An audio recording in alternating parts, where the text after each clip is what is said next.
नमस्कार, city channel में आपका स्वागत है। सिटी रिपोर्ट के आज के इस अंक के साथ मैं हूं लक्ष्मी ठाकुर। मनाली से सरचू तक में जो काम धीमी गति से चल रहे हैं, उन सभी कार्यों को प्राथमिकता पर किया जाएगा। ये शब्द मनाली में 38 VRTF के commander colonel KP Rajendra Kumar ने पत्रकार वार्ता के दौरान कहे। उन्होंने कहा कि VRO के पास मनाली से सरचू तक लगभग 223 किलोमीटर की सड़क है, जिसमें 70% के आसपास सड़क को चौड़ा करने के कार्य और 50% टायरिंग व मेटलिंग के कार्य को पूरा कर दिया गया है। मनाली में 38 VRTF के commander colonel KP Rajendra Kumar ने पत्रकार वार्ता के दौरान कहा कि रोहतांग दर्रे में काम करने की गति धीमी है। इसका मुख्य कारण दर्रे में सड़क के दोनों किनारों पर बर्फ की बड़ी बड़ी चट्टानों का होना है। दर्रे में अभी भी लगभग 17 फुट के आसपास सड़क के दोनों किनारों में बर्फ है, जिसके चलते VRO को काम करने में काफी कठिनाइयां हो रही है। उन्होंने कहा कि उनके अधिकार क्षेत्र में लगभग 20 पुल आते हैं और इन पुलों की मुरम्मत व अपग्रेड के कार्य को किया जा रहा है। 223 किलोमीटर सड़क के बीच में कई गांव भी आते हैं और इन गांव वालों ने पंचायत के माध्यम से ग्रेफ से निवेदन किया है कि 12 फुट के स्थान पर 10 फुट ही मार्ग को चौड़ा किया जाए, जिसकी स्वीकृति उन्हें आ गई है। उन्होंने कहा कि मनाली लेह मार्ग की सुरक्षा की दृष्टि से खुला रहना अति आवश्यक है, जिसके लिए VRO के जवान दिन रात एक कर कड़ी मेहनत करते हैं। इस मौके पर 38 VRTF के पूर्व commander doctor colonel Yogesh Nair भी मौजूद रहे। एक्सपीरियंस तो तजुर्बा तो है, लेकिन बॉर्डर रोड ऑर्गेनाइजेशन में पहली बार आए हैं। करेंगे कि जितना साहब ने किया उसी तरह ही work because of the summer months, तो winter months, so summer has come. Now it should have been started already. And जो bad patches हैं, उसका सबसे पहले हमें ध्यान देंगे। जहाँ जहाँ bad patches है, यहाँ से Manali Sarchu road, that will be the priority one, because that is the most important line.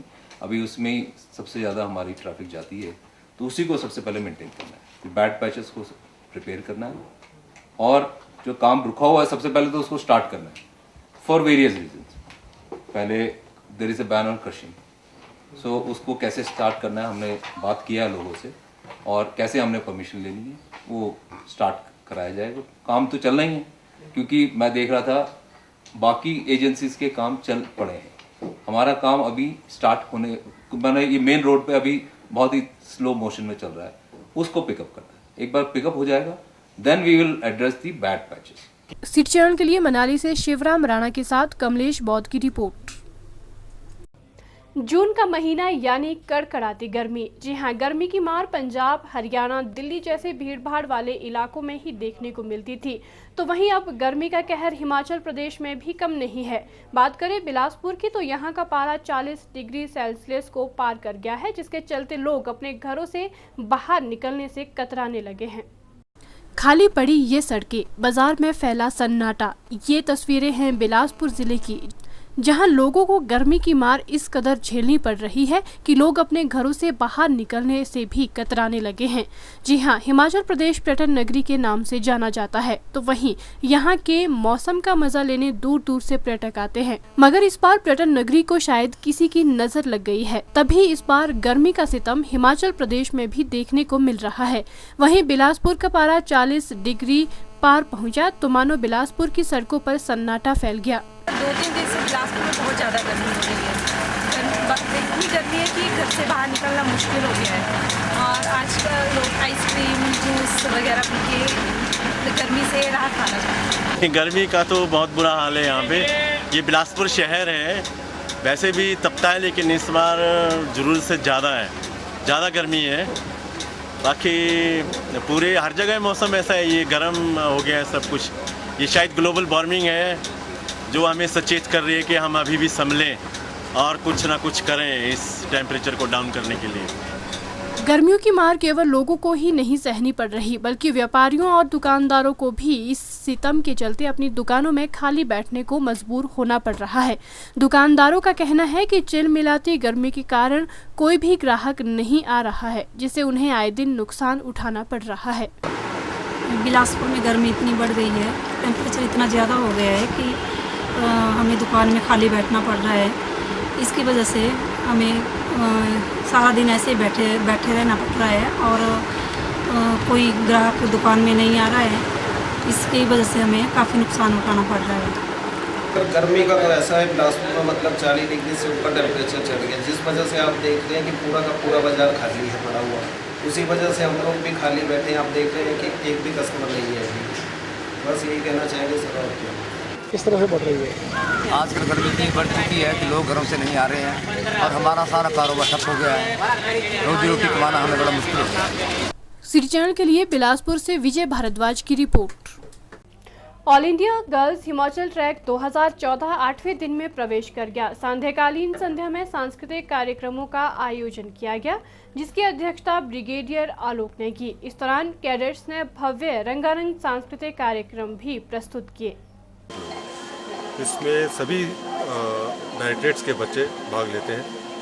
तकरीबन 22 स्टेट के बच्चे जो हैं इस बार इस यहाँ पे आ रहे हैं और भाग ले रहे हैं। यहाँ पे एनसीसी जो भाईचारा है वो बच्चों को उसका उद्देश्य पढ़ाती है।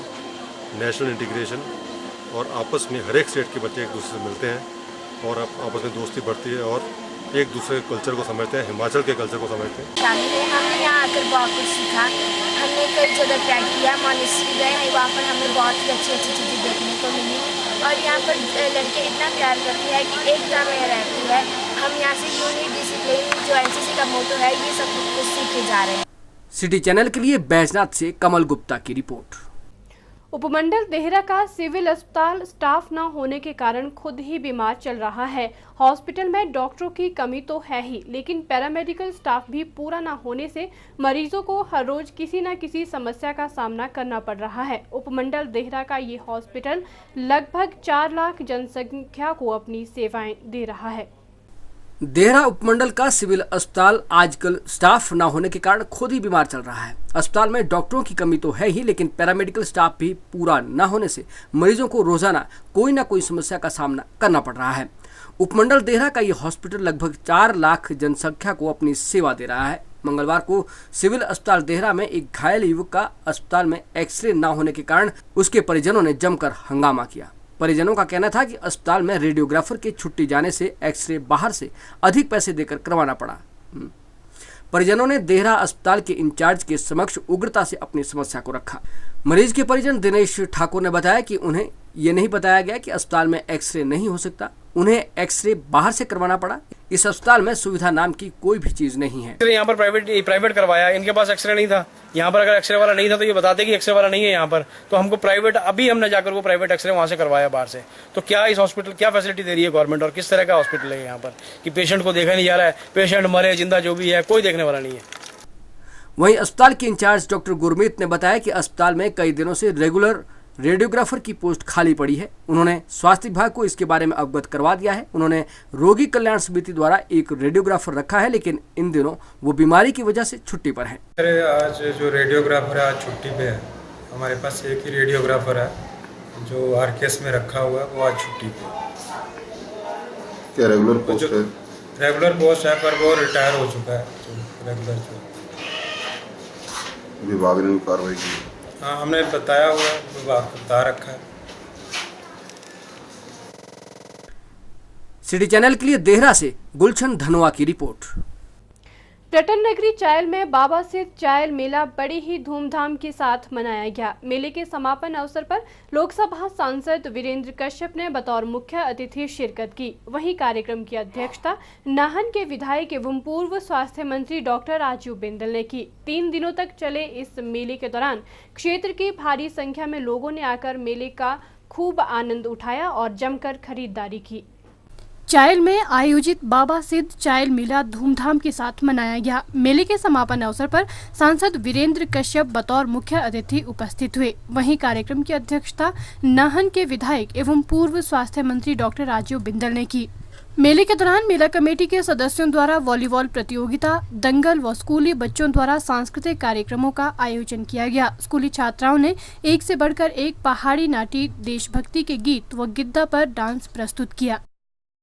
जवानों का, अलबेलों का, मतखानों का, इस देश का यारो, इस देश का यारो क्या कहना, ये देश है दुनिया का कहना।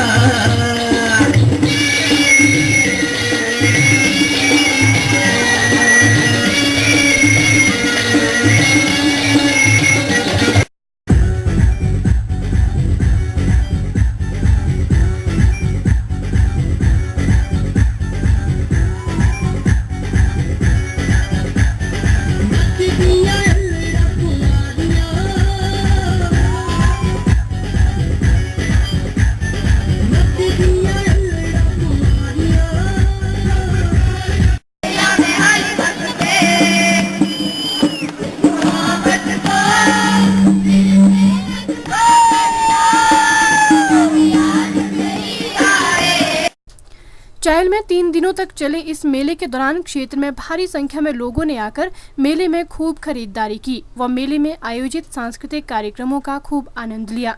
वॉलीबॉल प्रतियोगिता में फाइनल मैच हिमाचल पुलिस व शिमला के मत्याना टीम के मध्य खेला गया, जिसमें हिमाचल पुलिस की टीम ने फाइनल मैच अपने नाम किया। विजेता रही टीम को 5100 रुपये का नगद पुरस्कार और ट्रॉफी देकर सम्मानित किया गया। वहीं दंगल में हिमाचल के अलावा पंजाब, हरियाणा, दिल्ली के लगभग 80 पहलवानों ने अपना दमखम दिखाया और दूसरे स्थान पर पंजाब पुलिस से रिंकू रहा। दंगल जीतने वाले को 4100 रुपये का नगद पुरस्कार दिया गया। वहीं दूसरे स्थान पर रहने वाले को 3900 रुपये दिए गए। मेले के समापन अवसर पर मुख्य अतिथि ने कार्यक्रम प्रस्तुत करने वाले प्रतिभागियों को सम्मानित किया। इस मौके पर नाहन के विधायक डॉक्टर राजीव बिंदल ने अपने संबोधन में कहा कि भाजपा के शासनकाल में ही सोलन निर्वाचन क्षेत्र का विकास हुआ है। जब कांग्रेस सरकार सत्ता में रही तब सोलन निर्वाचन क्षेत्र का विकास रुका है। उनको जानकारी है कौन से गांव में क्या समस्या है, क्या उनको पता है, क्या उनको पता है कि चायल के अंदर करोड़ों रुपए की पेयजल योजना गिरी नदी से बन रही है। उनकी कोई ड्यूटी नहीं बनती कि उसके काम को तेजी से करें। मेरे और इलाके के अंदर करोड़ों रुपए की पेयजल योजनाएं, सिंचाई योजनाएं हम लोग दे करके गए, आज तक पूरी नहीं हो रही हैं। हाँ, जो पूरी हो जाती है उसमें फट्टा लगाने के लिए जरूर है। परसों मेरे नाहन के प्रधान का फोन आया, कश्यप जी, और देव का पूर्ला वीरेंद्र कश्यप ने कहा कि ग्रामीण युवाओं को उनके गांव में ही रोजगार उपलब्ध करवाने के उद्देश्य से खेतों में सिंचाई सुविधा प्रदान की जाएगी। इसके लिए प्रधानमंत्री ग्राम सिंचाई योजना लाई जाएगी, जिसके माध्यम से सिंचाई योजना बनाई जाएगी। गाँव में सड़कें पक्की बन रही हैं, वो अटल बिहारी वाजपेयी की वजह से, वो भारतीय जनता पार्टी की वजह से हुई है। इसी के तर्ज पर मैं आपको आज बोल रहा हूँ कि केंद्र की सरकार, नरेंद्र मोदी जी की सरकार जो है वो प्रधानमंत्री ग्राम सिंचाई योजना को लाना चाहती है। वो अभी लाएगी बजट में, अभी जुलाई में बजट हमारा पास होगा। हम इसी के आधार पर वो जो पानी बाहर बह रहा है, हमारे हिमाचल प्रदेश से पानी बाहर जा रहा है, मेरे वहाँ के किसान को मिल नहीं रहा है। आपको पता होगा नाहन से माननीय श्री डॉक्टर राजीव बिंदल जी अब नाहन चले गए, और मैं आपको बताऊं लगभग 700-800 करोड़ की योजना जो हमारा रेणुका बांध वहां पर बन रहा है, हमारे हिमाचल प्रदेश का पानी वहां के किसानों को मिल नहीं रहा है सिंचाई को, परंतु वो पानी जो है वो दिल्ली के लोगों की प्यास बुझाएगा। हमें इसमें कोई समस्या नहीं है कि देश के लिए ही काम आ रहा है, परंतु मेरा ये कहना है कि अगर 700-800 करोड़ की योजना वो दिल्ली की जनता की प्यास बुझा सकती है, क्या वो रेणुका के लोगों की, मेरे सिरमौर की जनता की जो पानी वहां से बह रहा है वो पानी उठाया नहीं जा सकता? मेला कमेटी प्रधान राजीव शर्मा ने बताया कि 3 दिनों तक चलने वाला ये मेला चायल में धूमधाम से मनाया गया। हर वर्ष की भांति मेला बाबा सिद्ध चायल 3 दिवसीय बड़ी धूमधाम से मनाया गया। मेले का उद्घाटन राज्यसभा सांसद श्री विमला कश्यप द्वारा ध्वजारोहण करके किया गया। मेले में कुश्ती का आयोजन किया गया। पंजाब, हरियाणा, दिल्ली के पहलवान यहाँ आए हैं।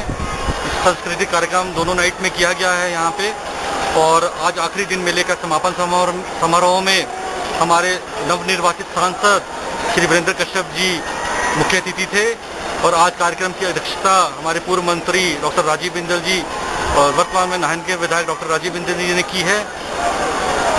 हर वर्ष की भांति इस वर्ष भी बड़ी धूमधाम से लोग यहाँ दुकानदार आए हैं और बड़े अच्छा आयोजन यहाँ हुआ है। सिटी चैनल के लिए कंडाघाट से ललित वर्मा के साथ सोम मेहता की रिपोर्ट। विधानसभा चुनाव में नाहन से भारी जीत हासिल करने के बाद नाहन के विधायक डॉक्टर राजीव बिंदल ने कंडाघाट के तहत पड़ने वाले दोलक गांव स्थित बाबा थड़ामुल्ला स्थल पर जाकर अपनी मन्नत चढ़ाई और बाबा जी का आशीर्वाद प्राप्त कर हलवा बांटा। नाहन के विधायक डॉक्टर राजीव बिंदल ने कंडाघाट के तहत पड़ने वाले दोलक गांव स्थित बाबा थड़ामुल्ला स्थल पर जाकर अपनी मन्नत चढ़ाई व बाबा जी का आशीर्वाद प्राप्त कर हलवा बांटा। इस मौके पर डॉक्टर राजीव बिंदल व वीरेंद्र कश्यप द्वारा हवन यज्ञ भी किया गया। इस अवसर पर उनके साथ कई भाजपा कार्यकर्ता भी मौजूद रहे। नाहन विधायक डॉक्टर राजीव बिंदल ने कहा कि बाबा थड़ामुल्ला स्थल प्राकृतिक व छटा के लिए जाना जाता है। ये स्थान मान्यताओं के लिए भी जाना जाता है। उन्होंने कहा कि जो भी सच्चे मन से यहाँ पर कोई भी मन्नत मांगता है, बाबा जी उनकी मन्नत को अवश्य पूरा करते हैं। उन्होंने कहा कि उनकी मन्नत पूरी होने के बाद वे इस स्थल पर अपनी मन्नत चढ़ाने आए हैं। उन्होंने कहा कि बाबा थड़ामुल्ला के आशीर्वाद से ही वे विधानसभा चुनाव में विजयी हुए हैं। थड़ामुल्ला बाबा का पवित्र स्थान, जहां अपने प्राकृतिक सौंदर्य और छटा के लिए जाना जाता है, वहीं भगवान का ये स्थान मान्यताओं के लिए भी जाना जाता है। जो भी सच्चे हृदय से यहाँ पर कोई मान्यता करता है, प्रभु उनकी मान्यता को पूरी करते हैं। मुझे भी और यहाँ की मान्यता से, प्रभु के आशीर्वाद से, जनता की कृपा से जो सफलता मिली, उसकी मान्यता को लेकर के मैं यहाँ पर आया हूँ और आज बाबा के चरणों में प्रणाम किया, हाजिरी लगाई। समस्त इलाके का, मेरे हिमाचल वासियों का, देशवासियों का कल्याण हो, इस प्रकार की प्रार्थना लेकर के हम यहाँ पर आए हैं। भाई वीरेंद्र कश्यप जी की जीत, श्री नरेंद्र भाई मोदी की सरकार का बनना, ये एक बहुत बड़ा शुभ लक्षण है और आने वाला समय देश के लिए, प्रदेश के लिए अच्छा हो, यही कामना। सिटी चैनल के लिए कंडाघाट से ललित वर्मा के साथ सोम मेहता की रिपोर्ट।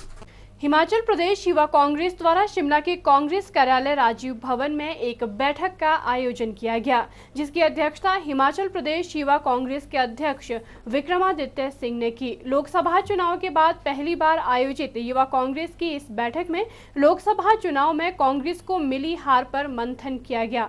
सिटी चैनल से बात करते हुए युवा कांग्रेस के प्रदेशाध्यक्ष विक्रमादित्य सिंह ने कहा कि बैठक में इस चर्चा के साथ साथ युवाओं से जुड़े अन्य मुद्दों पर भी चर्चा की गई और बैठक में चर्चा के सभी निष्कर्ष प्रदेश सरकार के समक्ष रखे जाएंगे। आज हमारे प्रदेश युवा कांग्रेस की लोकसभा के इलेक्शंस के बाद आज पहली मीटिंग हमने आयोजित करी है और इस बारी जो प्रदर्शन कांग्रेस पार्टी का यहाँ पर हिमाचल प्रदेश में रहा है, वो हमारे सोच के मुताबिक और हमारी जो एक्सपेक्टेशंस थी उसके मुताबिक नहीं रहा। हालांकि कांग्रेस पार्टी ने और युवा कांग्रेस ने बड़ी मजबूती के साथ हमने पूरे प्रदेश का दौरा किया, प्रदेश के युवाओं को संगठन से जोड़ने का एक प्रयास किया, मगर उसमें जो कमियां हमारे संगठन के अंदर रही है, हमारे अंदर जो कमियां रही हैं, उस चीज़ को समझने के लिए और हर क्षेत्र के जो हमारे रिप्रेजेंटेटिव्स यहाँ पर आए हैं, उनकी आवाज़ को सुनने के लिए हर क्षेत्र में क्या कमियां रही हैं, प्रदेश में कांग्रेस पार्टी की सरकार है, उनके साथ तालमेल की क्या कमियां रही हैं, प्रदेश में यूपीए की सरकार थी, उसके देश में यूपीए की सरकार थी, उनके माध्यम से क्या कमियां हमारे संगठन में रहीं, हम क्यों युवाओं को कांग्रेस पार्टी की विचारधारा से नहीं जोड़ सके, उसके बारे में हम यहाँ पे एक चर्चा करना चाहते हैं, ताकि आने वाले समय में चुनाव में हार जीत लगी रहती है। आने वाले समय में जो हमारे चुनाव है, जो हमारे चाहे विधानसभा के चुनाव है, चाहे लोकसभा के चुनाव है, उसमें हम कैसे युवाओं को मजबूत करें, युवाओं को शक्ति दें और ख़ास कर जो प्रदेश में कांग्रेस पार्टी की सरकार है, उसके माध्यम से हम कैसे ज़्यादा से ज़्यादा युवाओं को हम मजबूती दे सके, उन्हें रोज़गार अच्छा दे सके, उन्हें अच्छी शिक्षा दे सके, उन्हें स्वरोज़गार के माध्यम पर आगे ले जाएं, उन्हें स्किल डेवलपमेंट सेंटर्स, अलग अलग एग्रो इंडस्ट्रीज़, अलग अलग जो हमारे फूड प्रोसेसिंग इंडस्ट्रीज़ है, उसके माध्यम से ज़्यादा लोगों को कैसे रोज़गार दिलवा सके, उसके बारे में हम चर्चा करना चाहते हैं। सिटी चैनल के लिए शिमला से राजेंद्र काली के साथ सीमा आरजू की रिपोर्ट। कला के माध्यम से राष्ट्रीय एकता को बढ़ावा देने के उद्देश्य से हर वर्ष ऑल इंडिया आर्टिस्ट एसोसिएशन द्वारा शिमला में नृत्य व अभिनय प्रतियोगिता का आयोजन किया जाता है, जिसमें देश भर के कलाकार हिस्सा लेते हैं और राष्ट्रीय एकता का संदेश देते हैं। इस बार भी ये प्रतियोगिता शिमला के कालीबाड़ी हॉल में 10 से 14 जून तक आयोजित की जा रही है, जिसमें प्रतिभागी अपनी नृत्य व अभिनय प्रतिभा का बखूबी प्रदर्शन कर रहे हैं। ऑल इंडिया आर्टिस्ट एसोसिएशन की ओर से हर वर्ष की भांति इस वर्ष भी नृत्य व अभिनय प्रतियोगिता का आयोजन किया जा रहा है। शिमला के कालीबाड़ी हॉल में आयोजित ये प्रतियोगिता 10 से 14 जून तक आयोजित की जाएगी। प्रतियोगिता में विभिन्न राज्यों से 600 कलाकार भाग ले रहे हैं, जिसमें युवा कलाकारों के साथ साथ नन्हे कलाकार भी शामिल हैं। बुधवार को प्रतियोगिता के दूसरे दिन कलाकारों ने भरतनाट्यम, कंटेम्प्रेरी व प्रॉप डांस की प्रस्तुतियां दी और उपस्थित दर्शकों का खूब मनोरंजन किया।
सिटी चैनल से बात करते हुए प्रसिद्ध रंगकर्मी, अभिनेता व ऑल इंडिया आर्टिस्ट एसोसिएशन के अध्यक्ष रोहिताश्व गौड़ ने बताया कि 1952 में उनके पिताजी द्वारा इस आयोजन को आरंभ किया गया था और अब वे हर साल ये प्रतियोगिता प्रत्येक वर्ष 10 जून से 14 जून तक शिमला में आयोजित करते हैं और पूरे भारत से कलाकार इस प्रतियोगिता में हिस्सा लेते हैं। उन्होंने बताया कि संस्था द्वारा विजेता प्रतिभागियों को सर्टिफिकेट्स भी वितरित किए जाते हैं। रोहिताश्व गौड़ ने बताया कि कला के माध्यम से राष्ट्रीय एकता को बढ़ावा देना ही इस कार्यक्रम का मुख्य उद्देश्य है। कंपटीशन 1952 से ऑर्गेनाइज करते आ रहे हैं और फिलहाल मैं जो हूँ बॉम्बे में हूँ और टेलीविज़न में काम करता हूँ।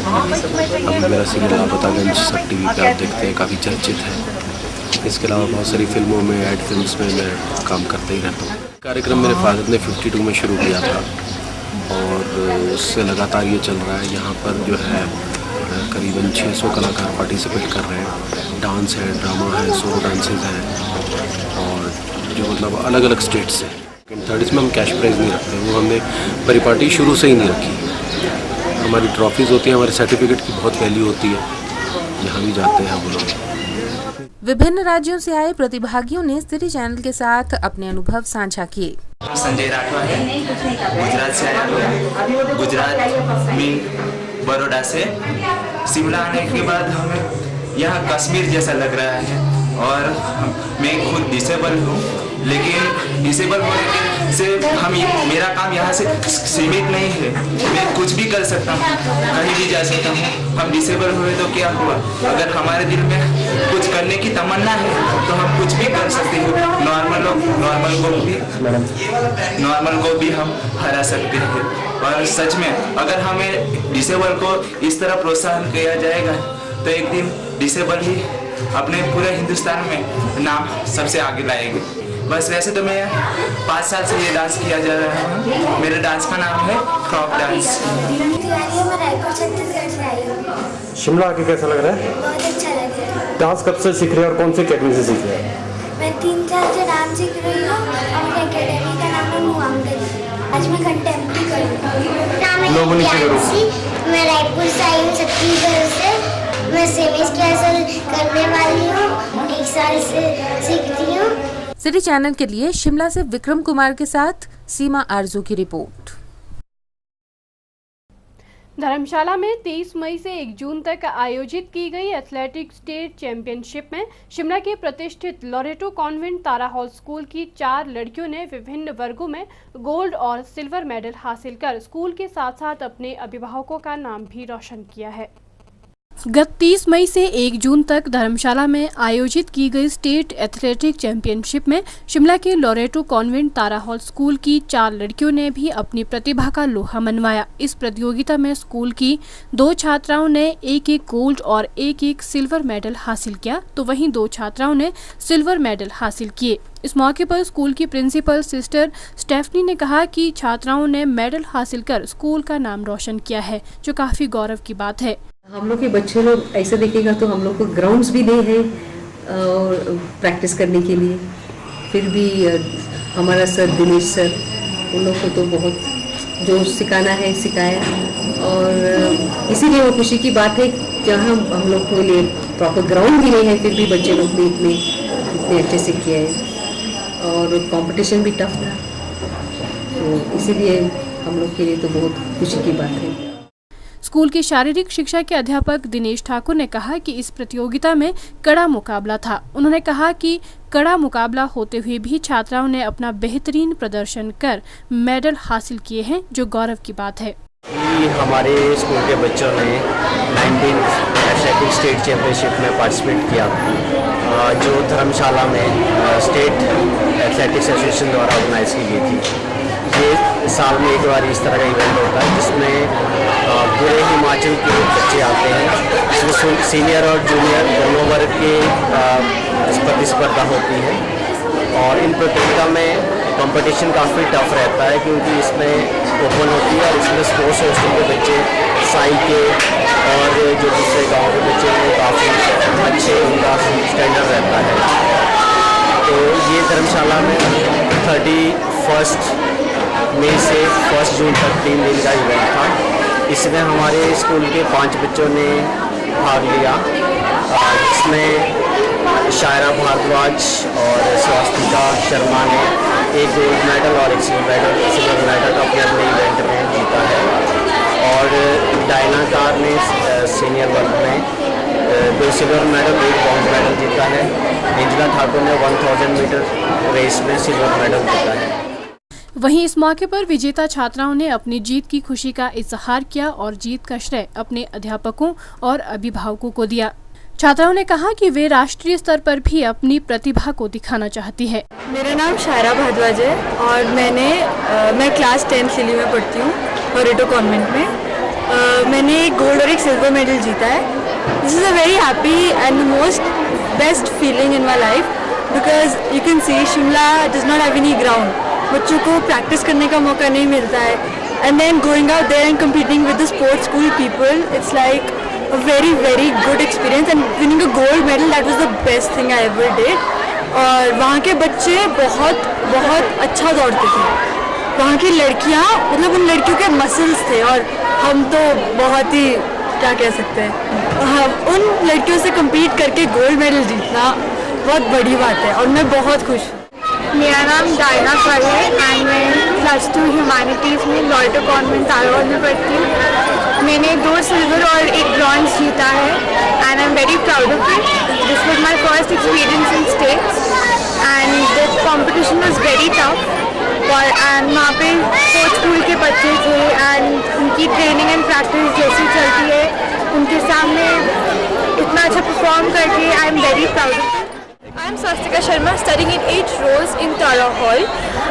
This is my first time when I have gone to state level athletic meet, and I am very proud because I won a gold medal. But जब मैंने एक सिल्वर मेडल जीता तो I was very disheartened because मुझे मेरे parents ने बोला था you never win a silver, you lose a gold. So मेरा टारगेट यही था वहाँ जाने का, that I have to win a gold and I have to go for the North Zone. I am very proud that I have represented my school, my parents, and I am very happy to report that I am now I will be going in North Zone. City channel के लिए शिमला से राजेंद्र काली के साथ लक्ष्मी ठाकुर की report. आचार्य संत श्री सुधांशु जी महाराज 13 जून को शिमला पधार रहे हैं और 13 से 15 जून तक शिमला के एडवांस स्टडीज के नजदीक राजकीय उच्च पाठशाला के मैदान में सुधांशु जी महाराज का प्रवचन व सत्संग आयोजित किया जाएगा, जो कि सुबह 9:30 बजे से 11:30 बजे व शाम को 5 बजे से 7 बजे तक आयोजित होगा। इसके साथ ही 15 जून को मंत्र दीक्षा कार्यक्रम दोपहर 12 बजे से 1 बजे तक आयोजित किया जाएगा। सोलन के नौणी वानिकी विश्वविद्यालय के समीप यूको बैंक के एटीएम को करीब 6 शातिरों ने उखाड़ने का प्रयास किया, जिसमें उन्हें सफलता नहीं मिली है। जानकारी के अनुसार जब लुटेरे लूट की वारदात को अंजाम देने जा रहे थे तो एटीएम के आसपास रह रहे लोगों ने उनकी आवाज सुन ली और वे शोर सुनकर घर से बाहर निकले तो लुटेरे वहां से भाग खड़े हुए। लुटेरे इतने शातिर थे कि उन्होंने पहले एटीएम की लाइट काट दी, फिर एटीएम में लगे कैमरों पर पेंट कर उसे नकारा कर दिया ताकि कोई भी सबूत न रह पाए। सोलन के नौणी वानिकी विश्वविद्यालय के समीप यूको बैंक के एटीएम को करीब 6 शातिरों ने उखाड़ने का प्रयास किया, जिसमें उन्हें सफलता नहीं मिल पाई है। ये लुटेरे जब एटीएम लूटने की वारदात को अंजाम दे रहे थे तो आसपास के लोगों ने शोर सुना और वे घर से बाहर निकले और लुटेरे वहां से भाग गए। लुटेरे इतने शातिर थे कि उन्होंने पहले एटीएम की लाइट काट दी और फिर एटीएम में लगे कैमरों पर पेंट कर उसे नकारा कर दिया। एएसपी पदमचंद ने जानकारी देते हुए कहा कि एटीएम लूट की वारदात को करीब 6 लोगों का गिरोह अंजाम दे रहा था, लेकिन लोगों की मुस्तैदी से लूट होने से बच गई। रात की सुबह करीब 2 बजे यहाँ नौणी में कुछ अज्ञात लोगों ने यूको बैंक का एटीएम तोड़ दिया और यहाँ चोरी कुछ नहीं हुआ है और तोड़-फोड़ की है और कैमरे पे उन्होंने कुछ केमिकल से स्प्रे किया है। तो इस बारे में हमने बैंक के जो ऑफिशियल्स हैं उनके आधार पे हमने एफआईआर दर्ज किया है और इसकी छानबीन कर रहे हैं। हाँ, ऐसा लग रहा है कि किसी पड़ोसी ने देखा था, उन्होंने आवाज़ भी मारी रात को। 5-6 लोग थे, ये गिरोह ही होगा। तो हम पीछे भी अटेम्प्ट हुए हैं इस तरह के, तो कोशिश कर रहे हैं कि उन लोगों को ले सकें। यूको बैंक के मैनेजर पीके चौधरी ने कहा कि लुटेरों ने लोहे की रॉड लगाकर एटीएम को लूटने की कोशिश की, लेकिन वे अपने मंसूबों में कामयाब नहीं हो पाए। उन्होंने माना कि एटीएम में कोई भी सिक्योरिटी गार्ड मौजूद नहीं था। कल के डेट में ही रात को 2:30 बजे के लगभग तो इनके जो पड़ोसी ने बताया कहते 5-6 बंदे थे लगभग। इसका मतलब है कि उनको अच्छी तरह से पता है कौन सा चीज़ कहाँ से होता है। आते ही उन्होंने सबसे पहले तार टूट काट दिए बिजली के, ताकि आपको लाइट दिखे ना अंधेरे। मतलब उन्होंने कोशिश तो पूरी की, लेकिन पड़ोसियों की वजह से समझ लो एक तरह से कि ये बच गया। लूट नहीं हुई, जैसा कि हमारे को सिक्योरिटी एजेंसी ने बताया, उन्होंने चेक किया ना, क्योंकि ये सारा कुछ जिम्मा उन्हीं के पास होता है। हो तो सकती है, देखो चांसेस तो किसी भी चीज़ का हो सकता है। जब अटेम्प्ट किया, यदि उनको लग जाता पूरा दाव तो छोड़ते थोड़ी, हो सकता है मशीन भी उठा के ले जाते। तो सिक्योरिटी गार्ड उनको ऐसे प्रोवाइड करना चाहिए, ये ज़रूरी है। उन्होंने रखा नहीं, अब क्यों नहीं रखा उसके बारे में तो नहीं, अभी तो फिलहाल नहीं। जब तक उनके फाइनल रिपोर्ट आएगा ना, जब इंजीनियर आएंगे वो सारा चेक करेंगे क्या है कैसे है, उसके बाद ही हम कुछ कह पाएंगे। गौरतलब है कि सभी एटीएम पर गार्ड रखना जरूरी है, लेकिन फिर भी बैंक इस ओर संवेदनशील नहीं है। नौणी में 2 एटीएम स्थापित है, जिनकी सुरक्षा राम भरोसे चल रही है। सिटी चैनल के लिए सोलन से दयाराम कश्यप के साथ सोम मेहता की रिपोर्ट। सोलन पुलिस विभाग की एसआईयू टीम को भारी मात्रा में चरस पकड़ने में कामयाबी मिली है। ये कामयाबी टीम को यातायात की स्पेशल चेकिंग के दौरान सोलन के समीप ओछघाट में एक निजी बस में मिली। जानकारी के अनुसार पुलिस टीम द्वारा सोलन के समीप ओछघाट में बासाधार से सोलन की ओर आ रही एक निजी बस को चेकिंग के लिए रोका गया, जिसमें बैठे एक व्यक्ति से पुलिस ने 4 किलो 68 ग्राम चरस बरामद की है। सोलन पुलिस विभाग की एसआईयू टीम को भारी मात्रा में चरस पकड़ने में कामयाबी मिली है। गौरतलब है कि नशे का ये कारोबार काफी लंबे समय से चला आ रहा है और पुलिस भी इन नशे के कारोबारियों को धर दबोचने में कामयाब रही है। सोलन में इस वर्ष का ये 9वां मामला है जिसमें पुलिस विभाग की एसआईयू टीम द्वारा भारी मात्रा में चरस पकड़ने में कामयाबी हासिल की गई है। जानकारी के अनुसार पुलिस टीम द्वारा सोलन के समीप ओछघाट में बासाधार से सोलन की ओर आ रही एक निजी बस को चेकिंग के लिए रोका गया, जिसमें पुलिस ने सीट नंबर 39 पर बैठे व्यक्ति दिनेश से 4 किलो 68 ग्राम चरस बरामद की है। ये व्यक्ति हरियाणा के जिंद का रहने वाला है। इस संदर्भ में पुलिस द्वारा एनडीपीसी एक्ट की धारा 20 के तहत मामला दर्ज कर कार्रवाई अमल में लाई जा रही है। अतिरिक्त पुलिस अधीक्षक पदम चंद ने मौके का जायजा लिया। इस मामले की जानकारी देते हुए पुलिस अधीक्षक सोलन रमेश छाजटा ने बताया कि एसआईयू टीम को भारी मात्रा में चरस पकड़ने में कामयाबी मिली है। उन्होंने कहा कि आरोपी के खिलाफ मामला दर्ज कर लिया गया है और आगामी कार्रवाई अमल में लाई जा रही है। आज सुबह करीब 11 बजे जब जिला सोलन का एसआई यूनिट बसेस की चेकिंग कर रहा था तो ओछ घाट के समीप बासाधार से सोलन आने वाली बस की जब चेकिंग की गई तो उसमें एक हरियाणा के जींद के रहने वाले 35 वर्षीय दिनेश कुमार के पास से 4 किलो 68 ग्राम जो है चरस बरामद की गई है। यह जो है नेरी पुल से इस चरस को जो है खरीद कर लाया था और इसने हरियाणा के जींद ले जानी थी। इस वर्ष का एसआईयू का जो है ये चरस का सबसे बड़ा मामला है और हालांकि छोटे केसेस होते रहे हैं पर इतनी बड़ी मात्रा में ये हमें पहली सफलता मिली है। सिटी चैनल के लिए सोलन से दयाराम कश्यप के साथ सोम मेहता की रिपोर्ट। बुधवार को दिल्ली से आए तुलसी सामाजिक संस्था के सानिध्य से इंडियन इंस्टीट्यूट के छात्र छात्राओं ने पर्यटन नगरी डलहौजी में महिलाओं के साथ बढ़ती हुई छेड़छाड़ की घटनाओं के खिलाफ एक अनोखे और नए अंदाज में आवाज उठाई, जिसमें यहां पर आए मॉडल्स ने हाथ में सैंडल लेकर सैंडल मार्च निकाला, जिसका समर्थन यहां पर आए विदेशियों और तिब्बतियों ने भी किया। धर्मशाला में महिलाओं के साथ बढ़ती हुई छेड़छाड़ की घटनाओं के खिलाफ एक अनोखे और नए अंदाज में आवाज उठाई है इंडियन इंस्टीट्यूट के छात्र छात्राओं ने। दिल्ली से आई तुलसी नाम की सामाजिक संस्था के सानिध्य में इंडियन इंस्टीट्यूट के छात्र छात्राओं ने धर्मशाला के मैक्लोडगंज में सैंडल मार्च निकाला, जिसका समर्थन यहां पर आए विदेशियों ने और कई तिब्बती नेताओं ने भी किया। इससे पहले यहां पर इन लोगों ने पहाड़ों पर बढ़ते हुए तापमान पर भी आवाज उठाई। सैंडल मार्च से पहले यहां एक फ्लैश मॉब किया गया, जिसमें मॉडल्स ने नृत्य के जरिए लोगों को हिमालय पर बढ़ते प्रदूषण को रोकने के लिए पर्यटकों को प्रेरित किया। विदेशी महिला ने कहा कि कई बार लड़कियों को देखकर मनचले युवक उनके साथ छेड़छाड़ करते हैं, जिन्हें सबक सिखाने के लिए लड़कियों को अब उनकी छेड़छाड़ का उत्तर सैंडल उतार कर देना पड़ेगा।